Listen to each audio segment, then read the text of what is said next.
Sir மீன் வறுக்கையில் ஜோதியா ஜோதி ஜோதி மீன் வறுக்கையில் மீன் சாப்பிடும்போது சுமல் அடிக்கும்.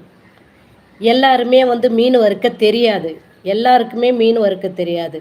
உங்களுக்கு லைவில் நான் ஒரு நாளைக்கு மீன் வறுக்கும் போது உங்களுக்கு லைவ் போடுறேன், சரிங்களா? மீன் நிறைய எண்ணெயிலையும் போடக்கூடாது, எண்ணெய் கொஞ்சோண்டும் போடக்கூடாது. ஒரு திட்டமாக மீன் முழுகிற அளவுக்கு கொஞ்சம் கேளுங்க. தெரியாத விஷயம் நான் சொல்லித்தருவேன். கண்டிப்பாக இதில் ஒரு விஷயம் இருக்குது. சிம்மில் வச்சிடணும். சிம்மில் வச்சு மீனை போடணும். சிம்மில் வைக்கும்போது ரொம்ப நேரம் வேகும். அது பொறுமையாக தான் அந்த தோல் கருகும். First point.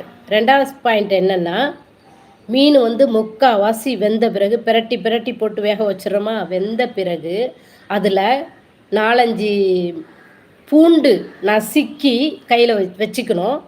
கருவேப்பிலையும் உருவி கையில் வச்சுக்கணும். முக்கால்வாசி மீன் வறுத்த பிறகு இந்த